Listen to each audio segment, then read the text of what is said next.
replay, full playthrough for the American League. We are at April 15th, tax day, and the game of the night, or the game of the video, is the April 15th game between the Milwaukee Brewers and the Baltimore Orioles.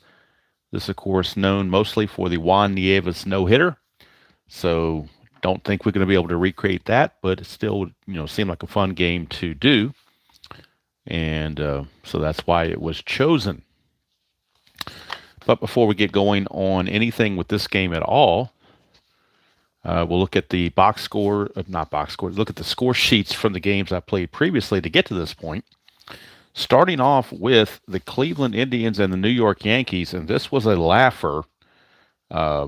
Wasn't fun to play. It was really laborious to play it.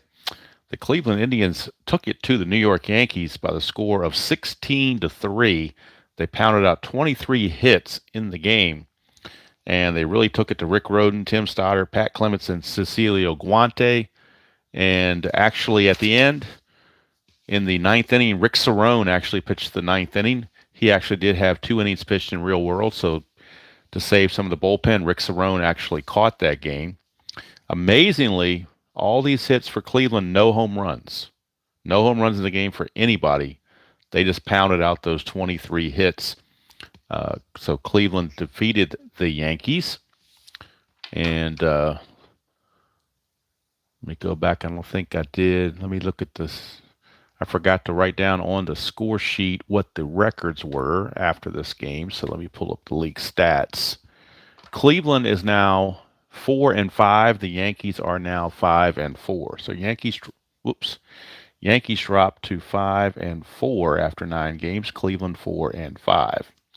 All right, so that's one game. Next game, Detroit and Kansas City, much closer. It was the Tigers besting the Royals 3-2. Both teams now are 3-5 after that. Only got 3 hits, but it's kind of all they needed because they grouped them all right here. All 3 hits came in the 7th inning. They had no hits other than the 7th inning. They had 3 hits plus a walk, and that was enough to get them 3 runs. Unfortunately, Brett Saberhagen was pitching spectacularly until this time, but he ended up taking the loss. Walt Terrell gets the win. Eric King gets his second save. Terrell 1-0. Saberhagen 0-2. Home runs in the game. The 2 runs for Kansas City, both solo homers. Kevin Seitzer his first and Frank White his first. So tough luck there for Saberhagen. He drops to 0-2, but deserved a much better fate. All right, so the next game that was played, the California Angels visiting the Seattle Mariners. California falls to Seattle 2-1. Seattle got 2 runs in the first. A 2-run homer from Ken Phelps held up from the get-go. Those 2 runs held up over time. Mike Morgan went 8 innings and got the win to improve to 1-0. Jerry Reed tried to get the save, but he ran into issues. So with Jack Howell coming up a lefty, I brought in Bill Wilkinson to try to get the save. George Hendrick pinch hit for Howell and flew out, but so Wilkinson did get the save. Only run of the game for the California was a triple by McLemore and a sacrifice fly by Downing.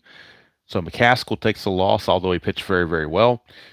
He drops to 0-1, 1-0 for Morgan, first save for Wilkinson. Mariners 7-2. Angels drop to 2-7.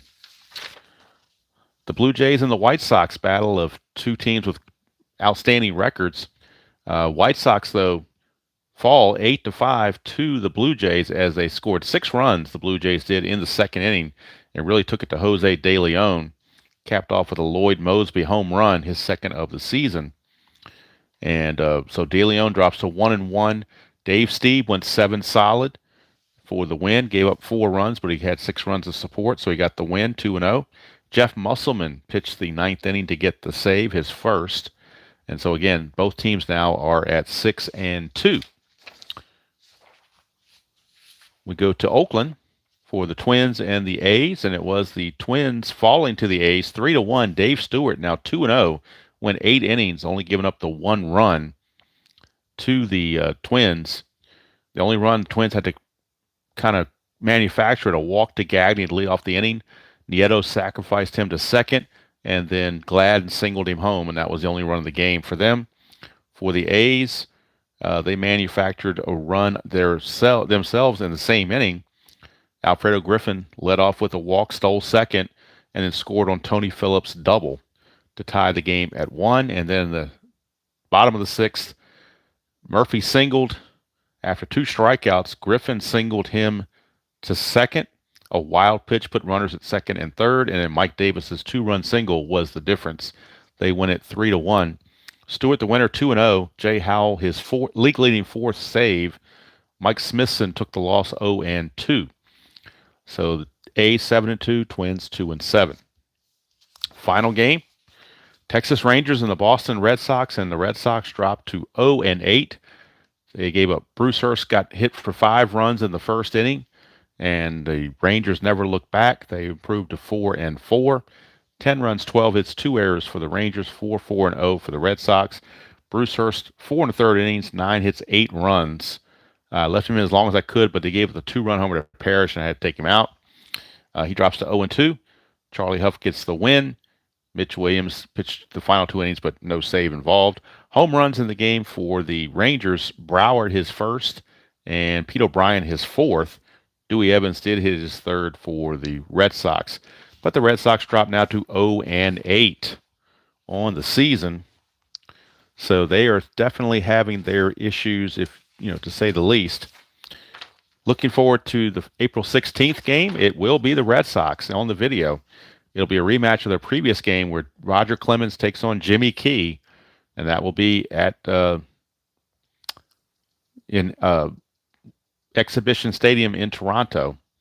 So the Red Sox will try to get their first win on the April 16th docket. But 0-8, they're off to a rough start, and they're already 7 games back of the Brewers. So, hello, Dav. Hello, Ron. Hello, Ben. Good to see you all. I wanted to get through that bit of housekeeping before we get going on the game. Got our Baltimore Oriole colored dice. On the mound for the Orioles is Mike Flanagan. He was 6-8 with a 4.06 earned run average on the 87 season. Let me pull up the game on the computer so I can get his numbers for you to see how he is doing in the replay. So let me do that real quickly so I can get this game up, and that way I have the stats to read off to you as I play it.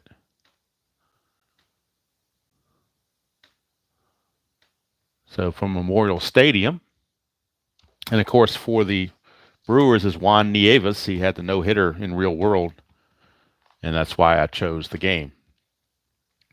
So as I look at the numbers for Flanagan on the replay, Flanagan is 0-0. He did have 1 start, went 7 innings, has a 2.70 ERA, 7 innings pitched, 11 hits, 3 walks, 2 strikeouts, but he has no 1-loss record. And we'll do Nieves when the Orioles are at bat. And as many of you know, the bane of my existence in replay in the 1980s and trying to replay any baseball game is Floyd Rayford, and he is the starting catcher in tonight's game. Terry Kennedy has caught the previous 8, so he needs the computer and everything else says he needs a rest. So Floyd Rayford will get that start for the Orioles. Not one of my favorite players, as you may already know. Okay, I think we are ready to go here from Memorial Stadium. Leading off will be Paul Molitor. He's hitting .333, 12 for 36, 4 homers, 11 runs driven in. He's also stolen 2 bases. So Flanagan to Molitor, and we are underway on a Sunday night. Oh, this game was played April the 15th. That's a 1-3 for Molitor against the lefty, and that's a ground ball to third base B plus an injury. Now, what I do is I play injuries only for the game, not for the whole season. So, but even since it's as played, I will go ahead and do an injury during this game only. So it's possible that Paul Molitor will have to leave right away, and that will certainly put a damper on what the Royals intended to do. So let me get the injury chart up and see if Molitor can survive to keep going or whether he has to be replaced. Get the injury, super advanced injuries. All right, so 1-4, he can stay in the game. Anything else, anything else, and he's going to have to be replaced. Probably bring in Juan Castillo, I imagine. I'll have to double check and see who's available to do what. That's an 8, so he's got to come out. So Paul Molitor, injured on the very first play of the game. He will have to leave, and we'll figure out who's going to play third base for the Brew Crew rest of the game. Let's look at their players they have on the bench. Gantner could play third, possibly, and put Castillo at second. That's obviously a possibility. There's Castillo. He's a 3E21 at second, 3E37 at third. Let's check Gantner. Gantner is a 214 or a 312. So it's kind of tit for tat. But I'm thinking we're going to, boy, tough call.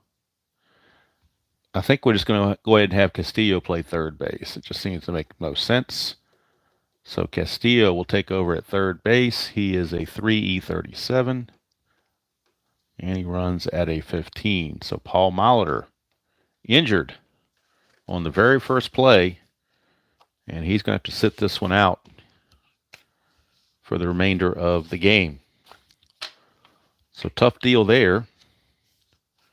Hope that's not a harbinger of things to come for the Brewers, but and I am scoring this game as we play it, so at least until everybody gets their first at bat, then I might change it around. Here's Robin Yount. He is hitting 265, 3 homers, 10 runs driven in. It's a 2-5, left-handed, and that's a solid single for Robin Yount. So a single for Yount. Yount can get the lead on a 5 or a 6. Flanagan and catcher Rayford's a +2. Flanagan's a -2 for a net 0. So if he gets the lead, it would be a 16. 2 for being held, be a 14. So a 5 or a 6, he will get the lead. And if he gets the lead, he's got to go, and it'd be a 1-14. That's an 8. He does not get the lead, so we don't have to worry about it. So that'll bring up Glenn No Brags, Just Facts. He's hitting 364, 2 homers, 3 runs driven in. 4-6, and that's a strikeout for Flanagan for out number 2. 2 down, and that's going to bring up Cecil Cooper. Cooper, the designated hitter. He's 3 for 10 on the season. 1 home run, 2 runs driven in. He's had limited playing time. Nothing on the Havoc. Lefty on lefty match. It's strange they would bat him as a DH against the lefty, but that's just what they did. 1-3, and that's a ballpark single check. 1-3 for lefties and righties. That is a 3. It'll be a base hit, so maybe the manager knew what they were doing. 1 star, and the runner will stop at second base. So first and second, 2 down, and now a clutch situation for Dale Swain. Swain, the shortstop, is hitting 226. No homers and 4 runs driven in. Havoc roll, nothing happening. Swain, the switch hitter, will bat right-handed. That's a 1-4, and that's a ground ball to short, and that's going to end the inning. So Flanagan gets out of it.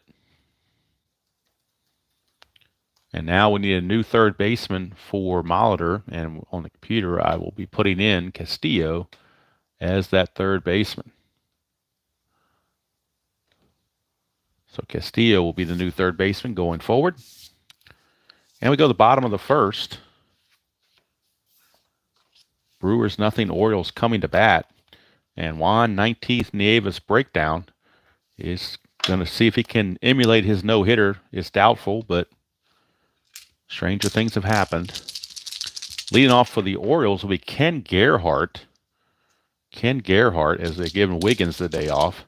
So Gerhart hitting 250, a homer and 3 runs driven in. 4-5 to the right-hander is a ground ball to second base, and that is Gantner. 1 away. So Gerhardt is retired, and that will bring up the number 2 hitter, Rick Burleson, second baseman. Burleson on the replay hitting 111. He's 2 for 18. No homers or runs driven in. 1-3. That's a line out to first. Snagged by Greg Crocodile Brock at first base. There's 2 down. And that'll bring up Cal Ripken Jr.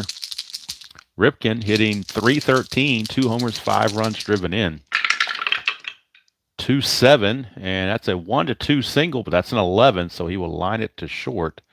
Swain with the grab, and the inning is over. So 1 inning in the books and nothing doing here at Memorial Stadium. No score.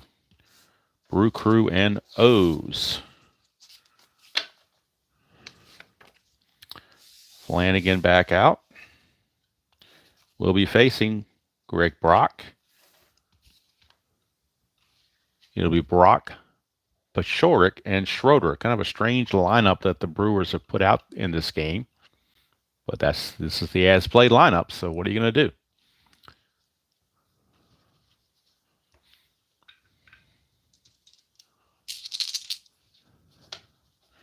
All right, here's Greg Brock. 5-5 left-handed is a leadoff walk. So a leadoff walk to Greg Brock. He will not be held. He will not go anywhere. And that will send us to Jim Paciorek. Limited duty for Paciorek. He's had 5 at-bats, but 2 of those have been hits. He's hitting .400. 2 for 5 on the season, 1 run driven in. Nothing on the Havoc. So Paciorek is in there to play left field, as they have given Rob Deere the night off. 1-6 left-handed. 1-4 is a double. That's a 13, though, so he will fly to left. And there's 1 away. Paciorek is retired for Bill Schroeder, the catcher. Schroeder hitting .333. He is 6 of 18. No homers, 4 runs driven in. 1-5, and that is a solid strikeout. 2 down. And now it will be up to Jim Gantner, second baseman. Gantner hitting .227. No homers, 1 run driven in. Nothing on the Havoc. 4-6 left-handed, struck him out. So Flanagan holding his own. Gets 2 strikeouts in a row to end the inning. We go to the bottom of the second. Still no score from Memorial Stadium.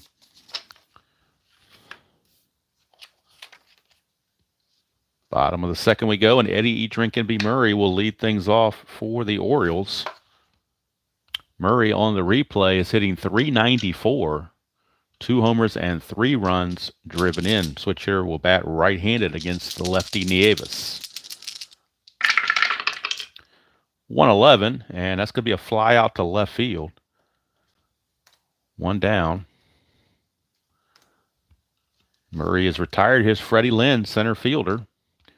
Lynn hitting a .182, 3 homers, 6 runs driven in. That's a 5-4 left-handed. That is a fly ball center field X. That is Yount. He's a 2E6. So as a 2 center fielder, he has to have a 4 or higher to get to this. And he does. And the error rating is an E6, so he's got to avoid 3-4, 14, 17, or 18, which he does. So it's a good play for Yount. 2 down for Ray Knight. Knight hitting .300, 10 for 30. A homer and 3 runs driven in. 6-4, and that's a ballpark single, which is 1-3. That's a 5. So that will be a, I'm going to keep it as a fly out to left since nobody's on base. Fly out to left to end the inning. So 2 innings in the books, and nobody's hit the scoreboard just yet. Go to the third. Flanagan has a 6, and Nieves has a 6 for fatigue factor, if it gets to that. Hello, Craig. How you doing? Anybody double D? Anybody else I might have missed? Dav, Ben, Ron. Try to catch everybody as best I can. I'm trying to switch back between the YouTube screen and the Strat-O-Matic screen. All right, so leading things off will be Castillo. He came in for the injured Paul Molitor. Paul Molitor left the game after the first at bat with an injury, so Castillo, the new third baseman, will get his first at bat. Castillo is 1 for 6. That turns out to a 167 average. No homers and 1 run driven in. It's a 3-8, and that's a ground ball to Ripken at short. 1 away. So 1 down. Brewers won this game in real world 7-0. Here's Robin Yount. He singled his first time up, and now that I'm through the order, I don't need to go back and look at their averages, so I can go straight to the chat now and not have that. All right, Flanagan to Yount. Make sure I've got everything in place the way I want it.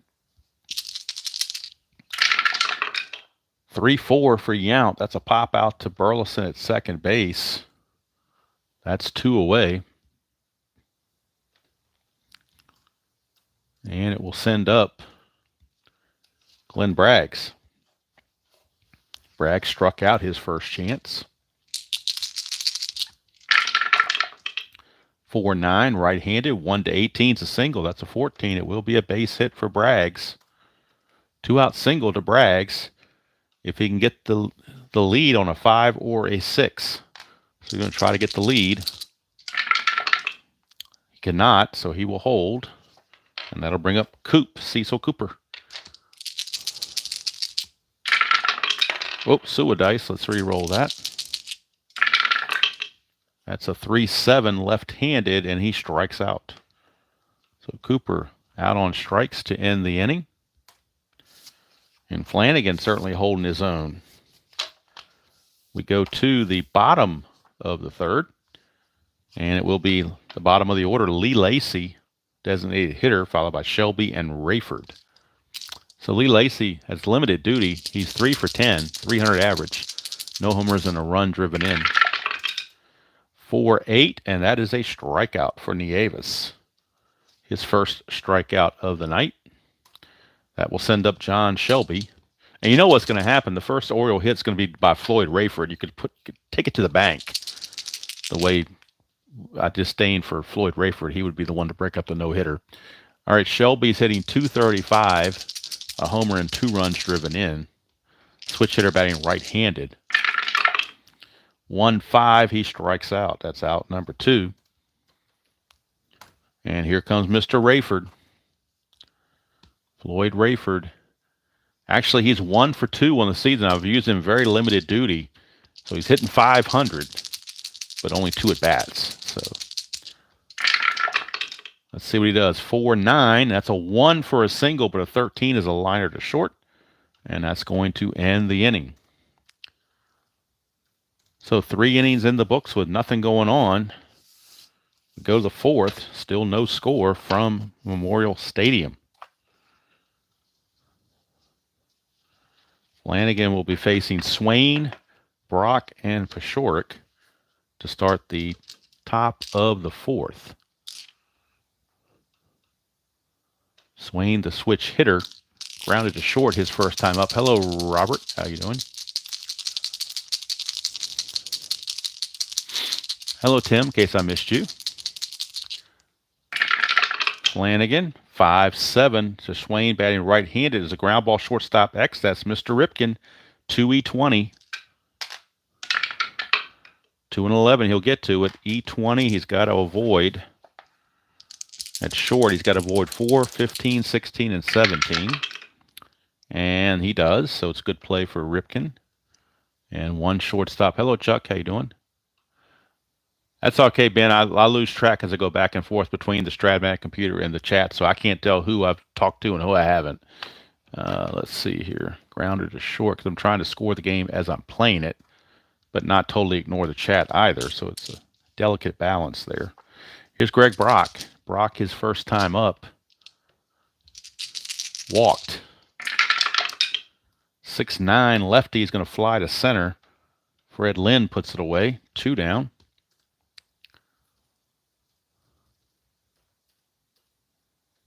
And it will send up Jim Pashorek. He flew to left his first chance.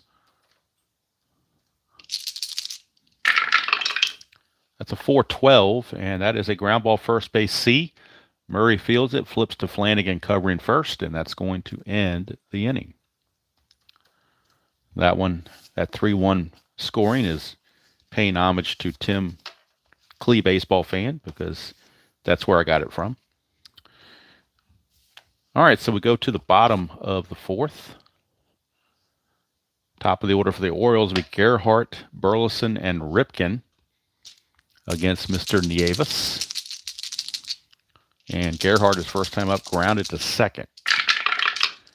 4-8 is a strikeout.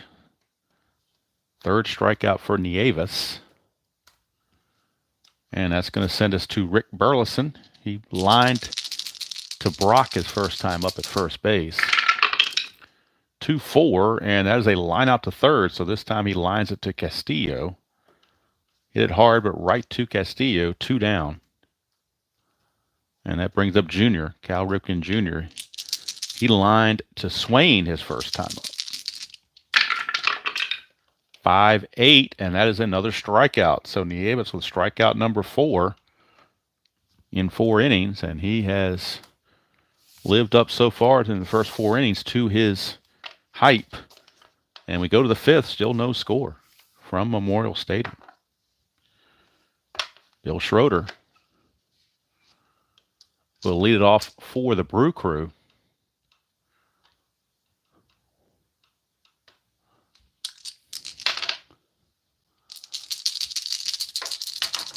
Yes, Chuck, the man, the legend, Floyd Rayford. My bank, the same way that Bill Swift is to Steeler fans. Same thing. All right, here is Flanagan to Schroeder. 6-4, and that's a ballpark single check, 1-3, but that's a 5. So he will fly to center, 1 away.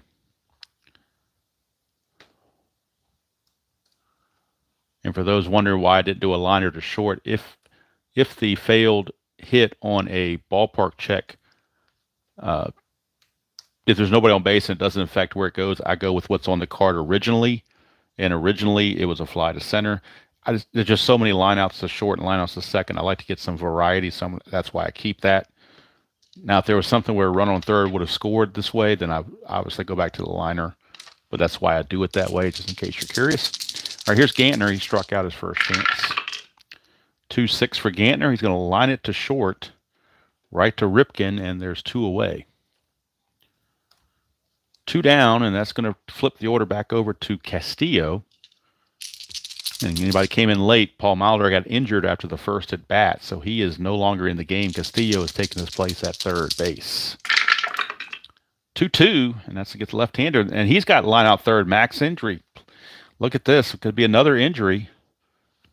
Could definitely be another injury. 1-4, and he stays in the game. Anything higher than 4, he's out. 2, he stays in the game, so Castillo is lucky. They would have to be scrambling to lose both third basemen. That would be something else. So Castillo lines out to end the inning, but at least he stays in the game. So we go to the bottom of the 5th. Still no score. And I forgot to mark off that Castillo was in the game. All right, so Nieves will be taking on Eddie Murray, Fred Lynn, and Ray Knight. Heart of the order for the Orioles here in the bottom of the 5th of a scoreless game.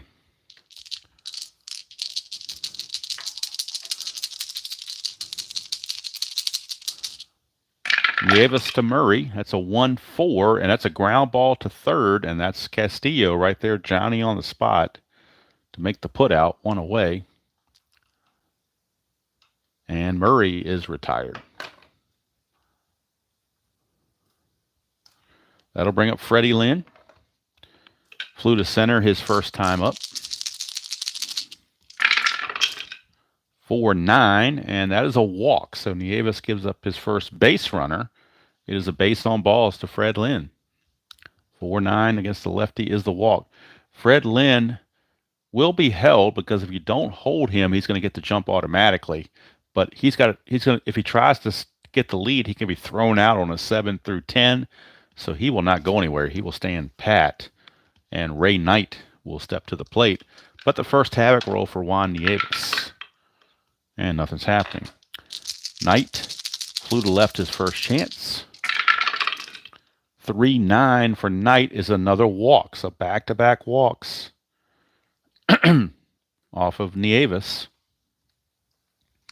Puts 2 on with 1 out for DH Lee Lacy.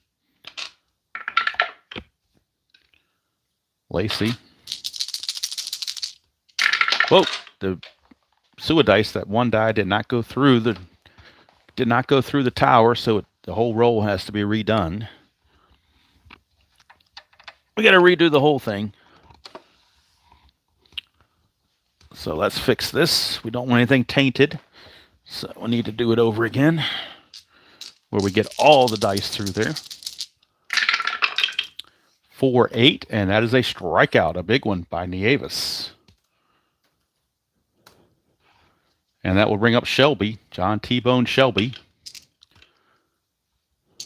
with 2 outs, runner at second. This is a clutch situation. And let's see what Shelby does on the clutch. Does he lose anything? Not on this card.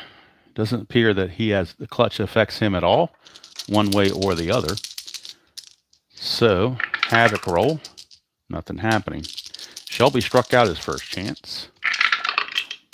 5-12, right-handed is a fly ball right field X, and that is Glenn Braggs. Braggs is a 3, E13. So it could be interesting here. A 3 in the outfield. What does he need to get to this? He needs a 7 or higher to get to this ball. He does, 18, so he'll get to it. We're checking for an error. His error rating is an E13, so he's got to avoid 4, 6, 12, 15, and 17, which he does, and that's a good play to end the inning. So Glenn Braggs hauls it in, makes a nice catch, and that will retire the side. So we go to the 6th. It's still no score from Memorial Stadium. Orioles had a threat but couldn't make it happen. And we're in the fatigue inning for both pitchers. Both pitchers have a 6 for their fatigue factor. And here's Robin Yount to lead it off. Yount is 1 for 2. 5-6, and that's a strikeout. There's a dot there, but he's obviously not tired just yet. Strikeout will stand, 1 away for Glenn Braggs. He's also 1 for 2 against Flanagan. 4-9, and that's a 1-18 single, so that's a base hit. He's now 2 for 3 is Glenn Braggs, and he might be looking to get the lead. Again, 5 or a 6, he will get the lead. 7, he just does not get the lead, so he will hold. And that'll bring up Cecil Cooper. Flanagan to Cooper. 3-8, lefty on lefty. 3-8, 1-17 is a single. That's an 8. It's a single 1 star. And Cooper is 2 for 3. And the Brewers have something cooking for Dale Swain.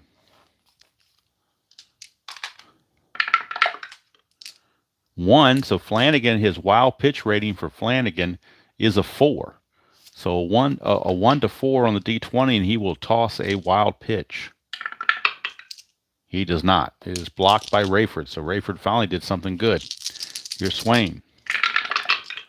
3-9. That is a trouble for Flanagan. 1 to 5 is a double. Anything else is a single 2 stars. And the Brewers are on the board with an RBI double from Dale Swain.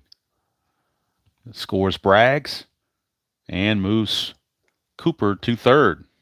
So now the infield's going to have to come in for the Orioles, as they don't want to give up any cheap runs. And now Mike Flanagan has reached fatigue with these 3 base runners. He has reached fatigue.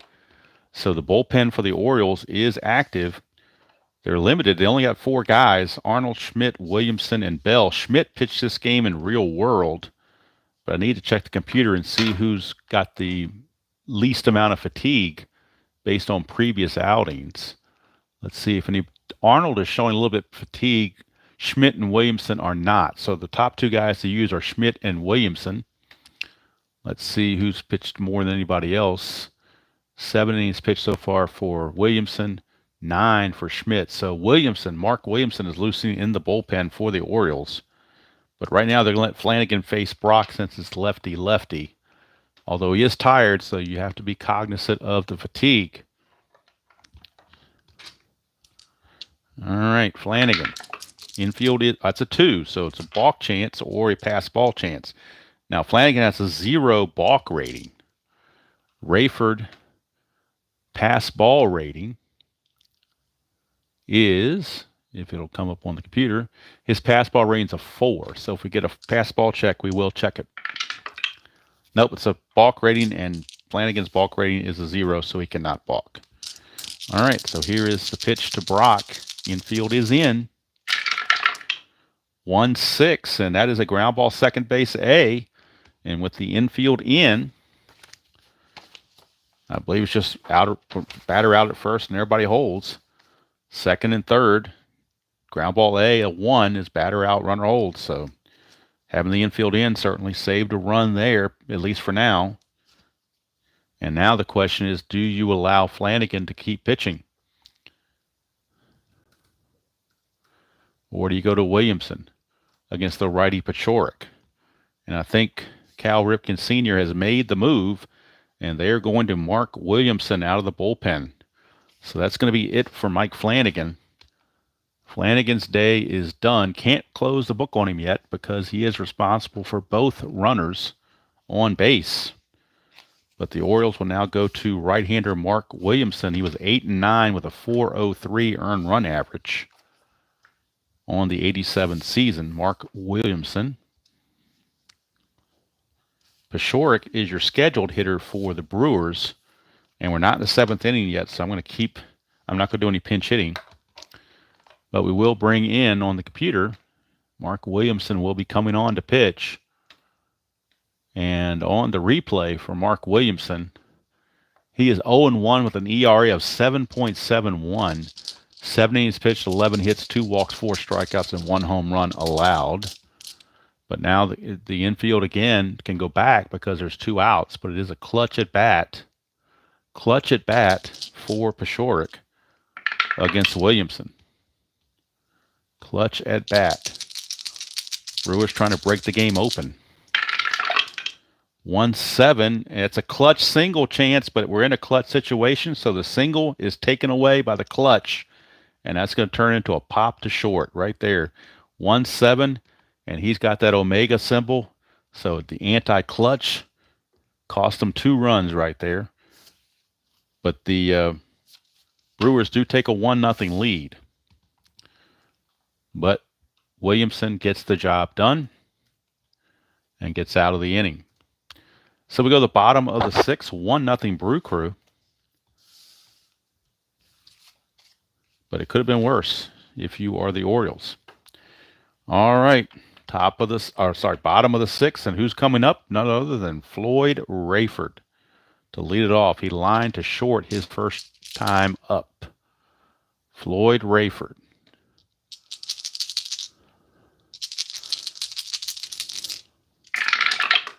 3-7 for Rayford. He strikes out. Rayford out on strikes. 1 away. Back to the top of the order for Ken Gerhart. Nieves to Gerhart. 3-8 left-handed, and that's a single right there. There goes the no-hitter. It's a clutch result here, but we're not in a clutch situation. So the single is done by Gerhart, and there goes the no-hitter. And now Nieves has to concentrate on everything else. But the no-hitter is taken care of. I thought it was going to be Rayford that broke it up, but it was actually Gerhart. And now Gerhart has a chance to get the lead. Nieves is a +1 with a pitcher-catcher hold. So if he gets the lead, it'd be a 1-17. So a 4 through 6. I'm sorry, a 4 or a 6, he gets the lead. 4 or a 6, but he does not get the lead, so it's a moot point. And now that brings up Rick Burleson. 4-7, and that is a ground ball pitcher B. So it's fielder's choice. And Burleson is the new runner. That out goes 1-4 if you're scoring at home, and you know you should be. And that brings up Cal Jr. with Burleson at first base, who is not being held. And that brings up Ripken. 5-8, and that is a strikeout for Nieves to end the inning. So the no-hitter is gone, but the shutout is intact, and he's only has one ding against his point of weakness, so he's still good to go for the 7th. And we go to that 7th inning, it's still 1-0 favor of the Brew Crew. RBI double by Dale Swain, the only run of the game. And now that will bring up Bill Schroeder to start the top of the 7th.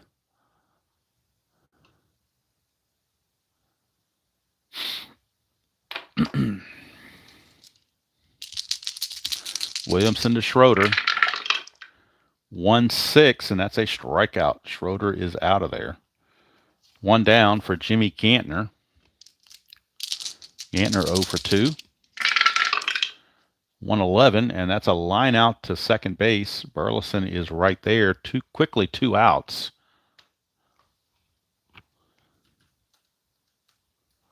And we flip the order to Castillo.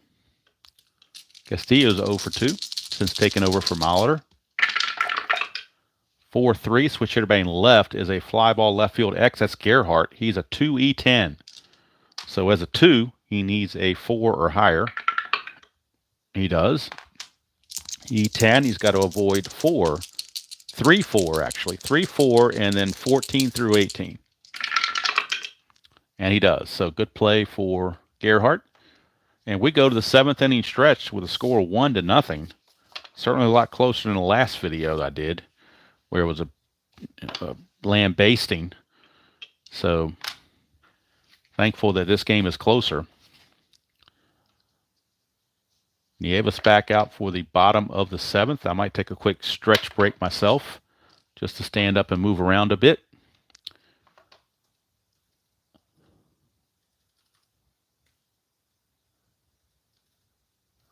So bottom of the 7th we go. It'll be Murray, Lynn, and Knight when we resume.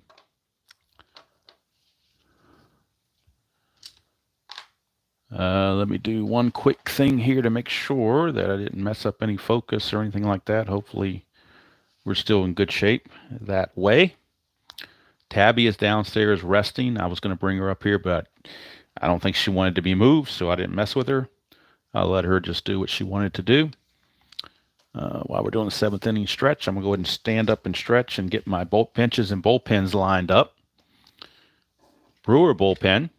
Let me look at the Brewer bullpen just in case Nieves reaches fatigue.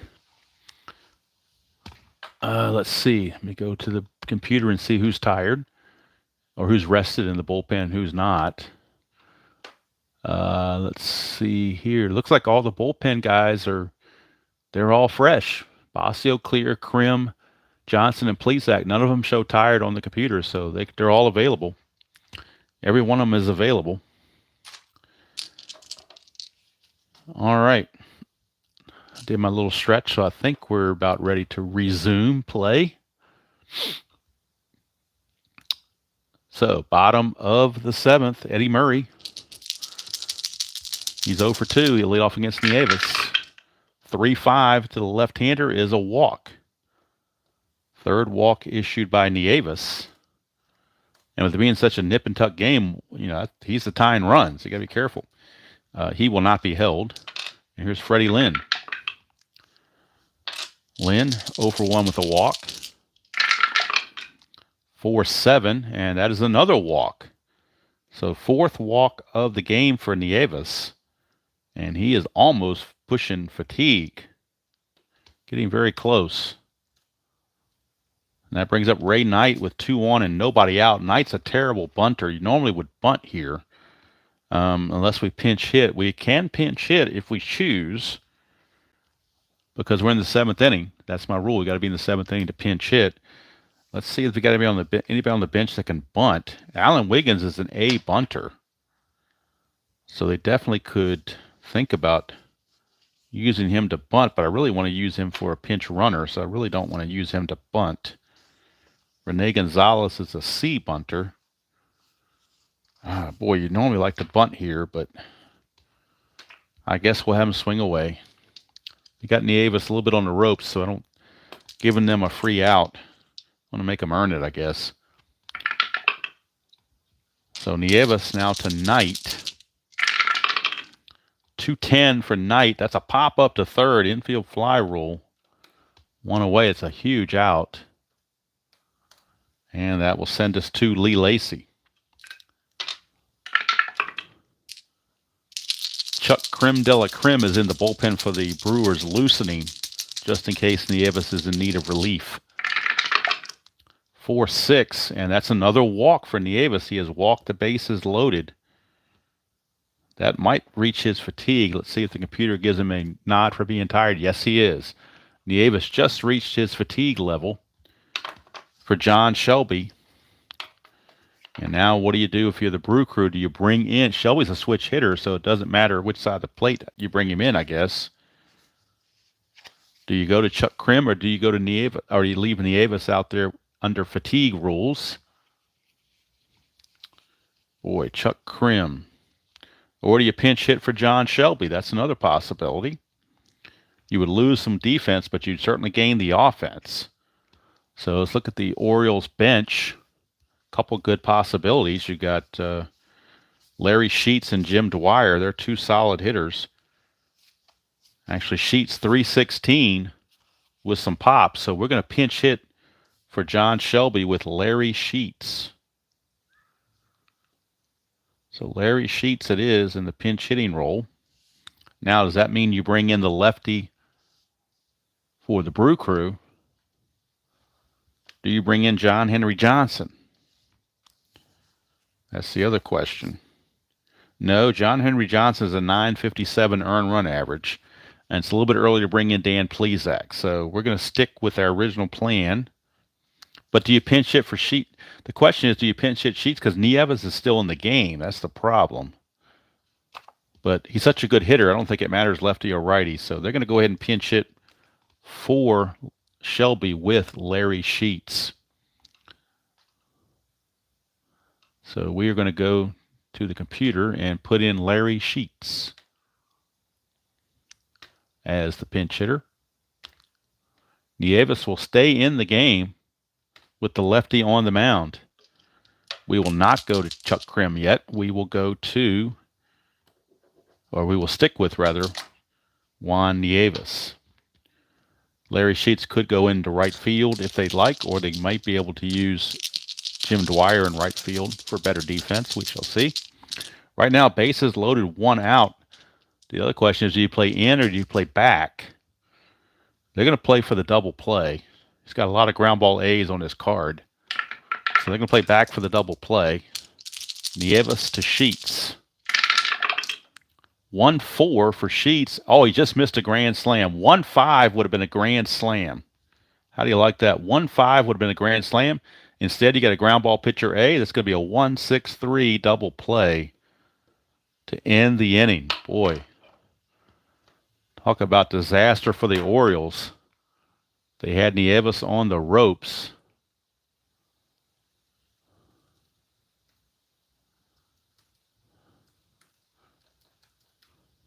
And Nieves gets out of it. They will go ahead and leave Sheets in the game to play right field. Of course, you give up some defense. Sheets is a 4, a +1, and an E8, running at a 9. So Sheets will stay in the game. But the score remains 1-0. I think that's going to be it for Nieves. His day is done. Close the book on Nieves. And now top of the 8th we go. Still 1-0. Mark Williamson is back out. And he will be facing Robin Yount. So tough break there on, let's see, 1-4. It was 1-4 on sheets, was it not? Yes, 1-4 on sheets. Shelby, 1-4 against the lefty, would have struck out, but the inning would have continued. So just in case you were curious.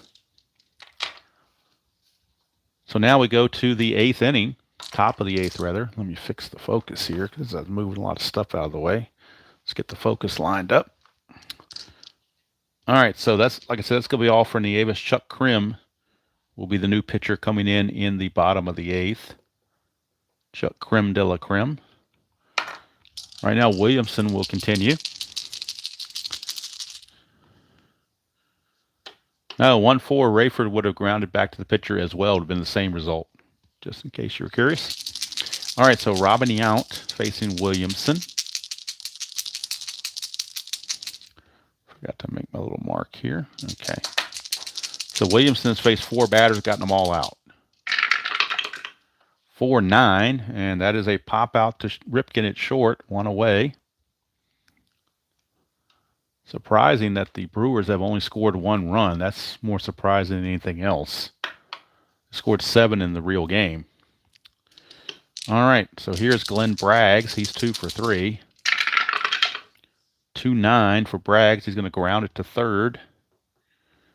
Ray Knight is there, 2 down. And that'll bring up Cecil Cooper. 4-7, and that's a ground ball shortstop X. That's Cal Ripken. Ripken's a 2. 2 and a 5. I think you'll still get to that. 2 and a 5 is a G3, so he's good to go. And he's an E20, so he's got to avoid 4-15 through 17. And he does, so it's good play for Ripken to end the inning. 3 up and 3 down. Bottom of the 8th, tied at a run apiece. I'm sorry, 1-0 Brewers, rather. Got ahead of myself. And now, coming into the game for the Brewers will be Chuck Krim, the relief pitcher. Chuck Krim. Numbers on Krim: 6-8 with a 367 earned run average. And we'll get his numbers on the replay. Let's see here, Krim. All right, so Krim on the replay is 0-0 with a save and a 135 earned run average. 7 innings pitched, 9 hits, no walks, 4 strikeouts. And before I go any further, I want to get the numbers on the 2 starting pitchers so I can fill them in. Let's get their numbers. For Juan Nieves, he goes 7 innings, 1 hit, no runs. Walked 5, struck out 7. So the walks were the only thing that got him. Flanagan went 5 2/3. He gave up 6 hits and a run, which was earned. 1 walk and 5 strikeouts. Forgot to write Mark Williamson in here, didn't I? Well, Williamson's done anyway. He went 2 1/3, so that's at the end of Williamson. He will be done. And he gave up nothing, got a strikeout. So Williamson was flawless. But now Chuck Krim will be on to face Floyd Rayford, Ken Gerhardt, and Rick Burleson. Don't want to use Kennedy because he is tired, and I don't want to have to come in. He's the only other catcher there, so I'm really stuck using Rayford. I really don't have a choice, as I don't want to bring in a tired catcher. Just don't think that would be a good thing to do. Let's see something here. Come on. Let me make sure I don't have anything going on here that's messing anything up. I think everything appears to be copacetic. All right. All right, so Rayford, 0 for 2, will now be facing Krim. 6-9, and that is a ground ball to second for Gantner, 1 away. And Rayford is 0 for 3. So his 500 average has now dropped to a 200 average. right back where he belongs. He hit 220 in real world in 50 at bats, so he's 1/10 of the way, and he's hitting 200. So here's Ken Gerhardt, 5-6, and that's a fly to center. 2 down, and we're gonna get a pinch hitter for Rick Burleson. They will go to Jim Dwyer, Jim Washer and Dwyer, because he has home run potential. And with 2 outs and the bases empty, they need a long ball. So Dwyer will come on, and Rene Gonzalez, don't walk away, Rene Gonzalez will be the new second baseman in the 9th.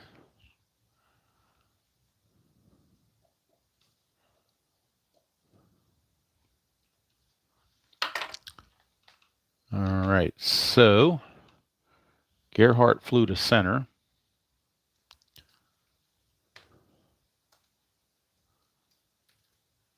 And now the pinch hitter for Burleson will be Jim Washer and Dwyer. On the replay,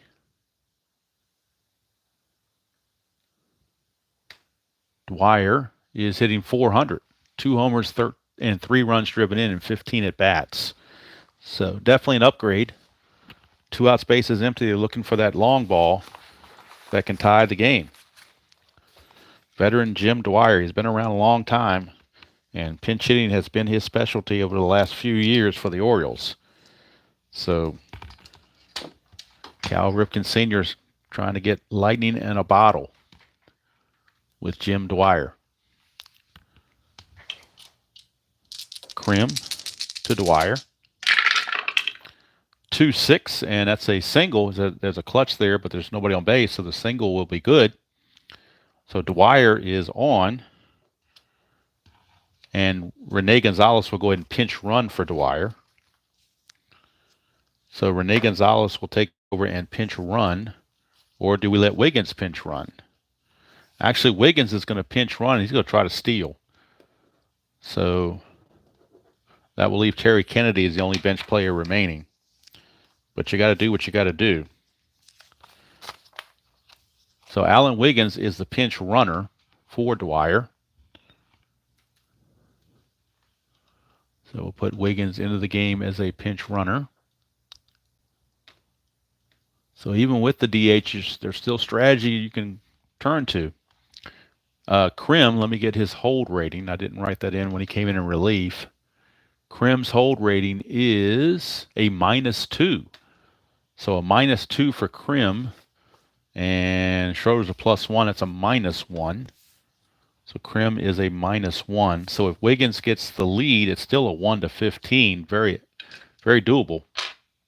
To get the jump, he needs a 4 through 6 or a 12. He does not get it. So he cannot get the lead to steal. And we're not going to steal with the secondary lead because that would be a terrible percentage. So they're going to leave it to Cal Ripken to try to drive him home. Krim to Ripken, 2-7. 1-14 is a single, but that's a 15. He's going to line it to short, and that's going to end the inning. So they tried to get Alan Wiggins to steal the base, but he couldn't get the jump, and so he has to hold there, and Ripken lines out to end the inning. So we need a new pitcher for the Orioles, and it will be left-hander Eric Bell will come on with the switch hitting Swain and lefty Brock to follow. They will go with Eric Bell, a left-handed pitcher, the only lefty in the Orioles bullpen. Eric Bell. Starter mostly, but he does do some relief work. He does pitch on the 18th, but that's 3 days away, so they figure he can throw 1 inning and get away with it. 10-13, 5.45 ERA in real world. So Eric Bell. So on the computer, I got to put Rene Gonzalez in at second base. That just leaves Terry Kennedy. I could leave Wiggins at second, but he's not very good. Gonzalez is much better. And so Eric Bell will be coming in to pitch for Williamson. And on the season, Eric Bell 0-1 with a 7.71 earned run average. 7 innings pitched, 3 hits, 3 walks, 6 strikeouts, and 2 home runs. But he's going to try to keep the score where it is. And if he gets in trouble, Dave Schmidt could come in if he really needed to. So Eric Bell will be on to face Swain. 6-9. Swain switched everybody right-handed. That's a ballpark blast. 1-11. That's a 3. He's got normal power. It is gone. So Eric Bell comes in and gives up a home run to Dale Swain. Gets treated rudely on the first at bat. A home run to Dale Swain. Here's Greg Brock. 6-5, and that's a walk. So that's not good. And that's going to be it for Eric Bell. He's not going to last long at all. They'll bring in Schmidt. Dave Schmidt's going to come in and try to keep it from getting any worse. They brought Bell in to face the lefties, and it just did not work out for him. So now Dave Schmidt coming on to try to keep the score at 2-0 if at all possible. Dave John Jingleheimer Schmidt will be on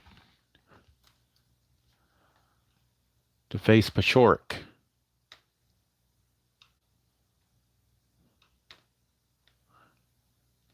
So Schmidt is on. Schmidt on the replay.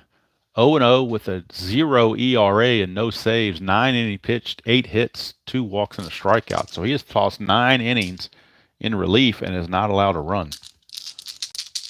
So Paciorek against Schmidt. Brock not being held. 1-10. Right-handed. It's a triangle, so he split it down here. One's a single. Anything else he lines a short, but that's a 1. Look at that. Double die is a 1. So in advance, that'd be a fly to left, but in super advance, that's a single 1 star. Just the way it works. Them's the breaks, as they say. And now 2 on, nobody out, and the Brewers trying to blow this thing open. Here's Bill Schroeder. Schmidt looking for the double play. 6-2, and that's a ground ball pitcher B, so it's a fielder's choice, 1-4. Schroeder reaches. Swain goes to third. Runners are at the corners with 1 out, and the infield's going to have to come in. They have no choice.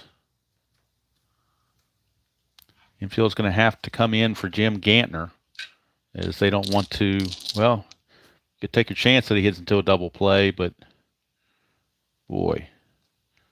Actually, you know what? They're going to play back for the double play. He's got some pluses on here that could get through for base hits, so they're going to play back for the double play. Stand corrected. They are playing back for the double play. Schmidt to Gantner. 1-5, and that's a ground ball third base B, and that cost me right there. 5-4 fielder's choice. That cost him a run. I was thinking that he had some A pluses on there. I didn't want that getting through for a hit, but instead it's a fielder's choice. Brings home a run. Makes it 3-0. That cost him a run. So they chose the wrong avenue there, unfortunately. Ground ball B, strikes again. 2 down for Castillo. Runner now at first, Gantner, with 2 outs. And Gantner will be held but won't try to go anywhere. Schmidt to Castillo. 6-6 with Shitterbane left. That is a fly to right field to end the inning. But 2 runs come in for the Brew Crew, and they get some breathing room for the 9th. They lead it 3-0. Chuck Krim looking to finish it out and get the save. If he cannot, Dan Plesac will be ready. But I believe right now they're going to let Krim get every opportunity to get that save. And he'll be facing Eddie Murray, Fred Lynn, and Ray Knight. Those are your scheduled hitters here in the bottom of the 9th. Now, I don't think Rayford's ready to pitch. I don't think that's going to be quite the case. Rousing game of Scrabble. I don't know if I'd be ready for Scrabble or not. All right, bottom of the ninth, Eddie Murray steps to the plate. The Orioles have all of 2 hits in this game.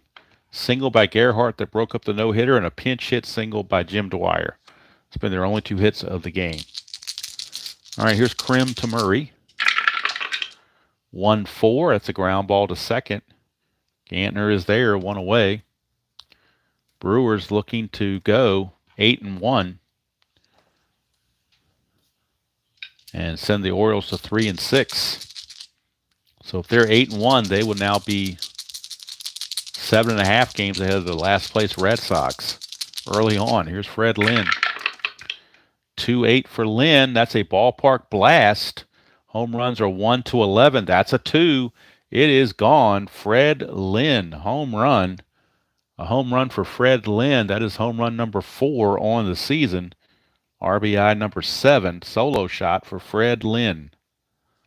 Look at it again. 2-8 left against the righty. Home run ballpark chance. 1-11. That's a 2. So Freddie Lynn breaks up the shutout with the home run. And now how big were those 2 runs in the ninth? All right, here is Ray Knight. Ray Knight, the batter.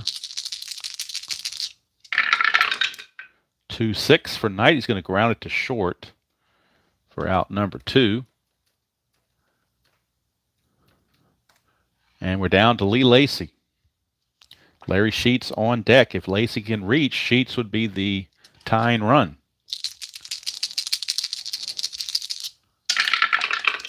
That's a 2-3, and that's a ballpark single check. It's 1-3, but that's a 16.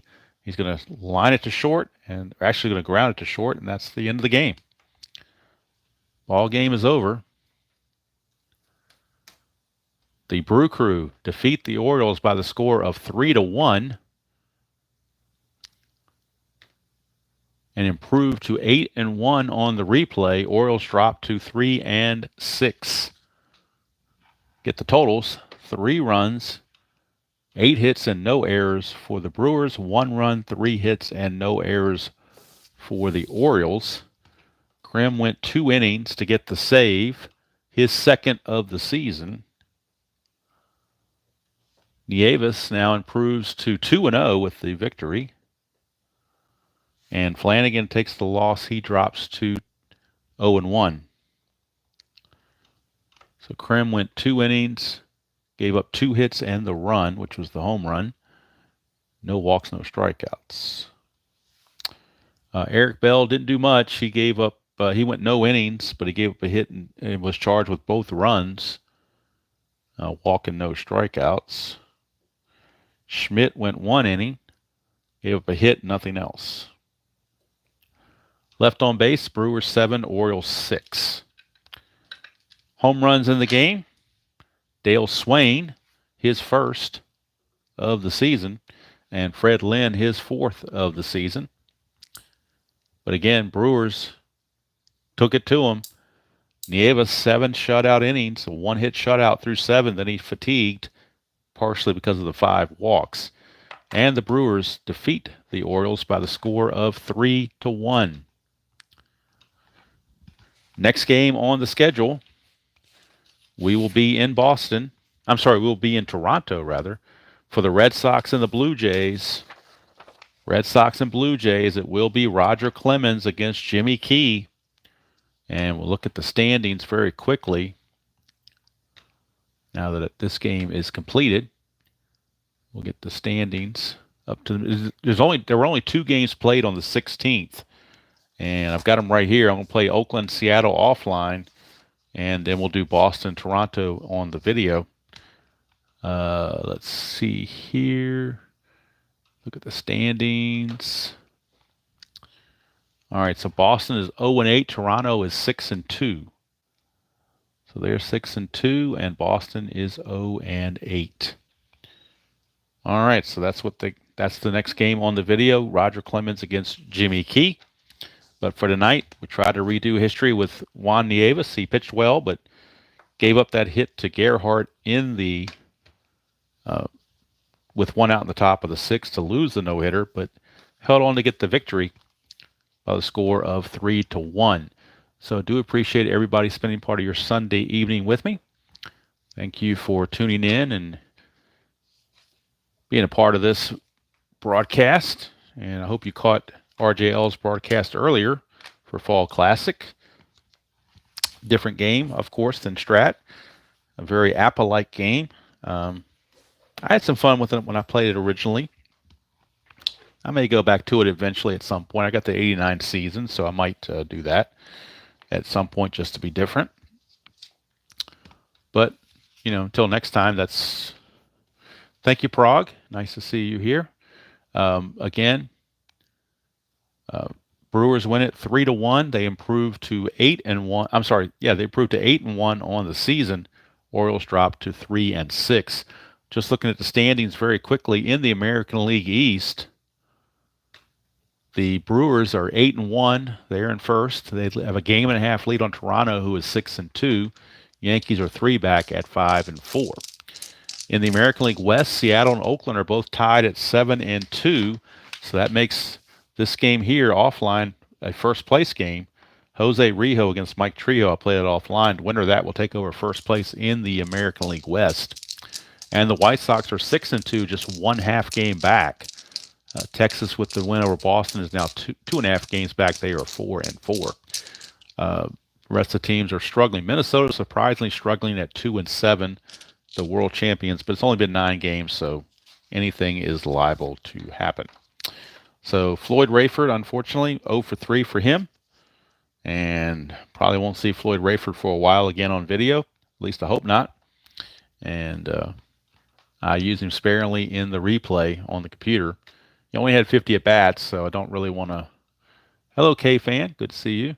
So I don't want to overuse him anyway, as the case may be. So that's going to do it from here. Again, hope you all had a wonderful weekend. Watch out for guys like RJL and Clee Baseball Fan and anybody else I might have missed that has videos out there. Dave Gardner, be sure to tune in to his Black Friday Digital Dice to find out which game companies are having what kind of sales. I'm going to check that out here shortly myself, and then find out which companies are doing what sales, and maybe you can get score some good products on Black Friday weekend. I don't have the 85 set in any. I don't have 85 in any game, so it's just not a season I'm familiar with. I was in the Army from 83 to 86, so 84 and 85 seasons to me are kind of. I don't know much about them because I never saw much of it other than just reading about it. So 85 is not really on my radar. I saw the World Series. That was about it. But regular season wise, I don't know that much about it. But 86 is good. 87. Anything like that, 82, 83, they're all good. But 84 and 85, I really don't know that much about it other than the World Series. 84, a little bit with the Cubs because we had WGN in the barracks, so I was able to watch that once in a while when we were around. So saw Harry Carey and the Cubs, but that was about it. So again, thank you all for tuning in. I hope you had a wonderful weekend. A lot of you are off for Thanksgiving week, or at least part of Thanksgiving week, so enjoy that if possible.